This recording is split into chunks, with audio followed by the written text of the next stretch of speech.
In the day of judgement, কিয়ামতের ময়দানে আল্লাহ তাআলা 3 শ্রেণীর ব্যক্তির সাথে কোনো কথা বলবেন না, তাদেরকে পবিত্র করবেন না। ওয়ালা ইয়ানজুরু ইলাইহিম, তাদের দিকে তাকাবেন না। ওয়ালাহুম আযাবুন আলীম, তাদের জন্য রয়েছে পীড়াদায়ক শাস্তি। তাহলে in the day of judgement, কিয়ামতের ময়দানে আল্লাহ তাআলার রহমত ছাড়া কারো কোনো বাঁচার উপায় আছে? কেউ বাঁচতে পারবে? আল্লাহ তাআলার রহমত ছাড়া কারো কোনো উপায় থাকবে না। সেই দিন সবে আল্লাহ তাআলার রহমতের জন্য পাগল পারা হয়ে যাবে। আল্লাহ তাআলার রহমত যদি কারো ওপর না থাকে, সেই দিন ওই ব্যক্তি জান্নাতে যেতে পারবে না। সেই দিন সবাই বলবে ইয়া নাফসি ইয়া নাফসি, বাঁচানোর মতো কেউ নেই। সবাই বলবে হায় আজকে আমার কি হবে, আজকে আমার কি হবে। সেদিন আল্লাহ তাআলা যার উপর দয়া করবেন, যার উপর রহমত করবেন, ওই ব্যক্তি ছাড়া আল্লাহ তাআলার জান্নাতের ভিতরে কেউ প্রবেশ করতে পারবে না। সেদিন আল্লাহ তাআলা এই 3 শ্রেণীর ব্যক্তির দিকে তাকাবেনও না, কথাও বলবেন না, তাদেরকে পবিত্র করবেন না। ওয়ালাহুম আযাবুন আলীম, আর তাদের জন্য রয়েছে পীড়াদায়ক শাস্তি।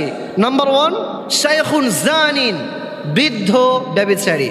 যে লোকটা বৃদ্ধ হয়ে গিয়েছে, মানে বয়স প্রায় 80+ অথবা 60+, এরপরও সে জেনা করে, কি করে? জেনা করে। এইরকম বৃদ্ধ ব্যভিচারীকে আল্লাহ তাআলা সেদিন মাফ করবেন না।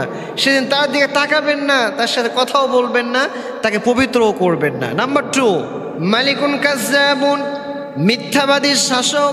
যে শাসকের হাতে সব কিছুর ক্ষমতা আছে, সে চাইলে সব কিছু করতে পারে, তার মুখের উপর কথা বলার মতো কারো সাহস নাই, এরপরও সে মিথ্যা কথা বলে। এইরকম শাসকদের কাল কিয়ামতের ময়দানে আল্লাহ তাআলা তার দিকে তাকাবেন না, তাকে পবিত্র করবে না, তার সাথে কোনো কথাও বলবে না। 3 নম্বরে আল্লাহ তাআলা যে ব্যক্তির দিকে তাকাবেন না, আইলুন মুস্তাকবিরুন, দরিদ্র অহংকারী। যে ব্যক্তিটার টাকা পয়সা কিছুই নাই, এরপরও সে অহংকার করে, সে নিজেকে বড় মনে করে, আল্লাহ তাআলা এরকম দরিদ্র অহংকারী ব্যক্তিদেরকে কাল কিয়ামতের ময়দানে পবিত্র করবে না। তাহলে 1 নম্বরে বৃদ্ধ ব্যভিচারী, 2 নম্বরে মিথ্যুক বাদশাহ, আর 3 নম্বরে হচ্ছে দরিদ্র অহংকারী। এই 3 শ্রেণীর ব্যক্তির দিকে আল্লাহ তাআলা ডে অফ জাজমেন্ট, কিয়ামতের ময়দানে তাকাবেন না। আল্লাহ তাআলা আমাদের সবাইকে এইগুলো থেকে বাঁচার তৌফিক দান করুন, আমিন।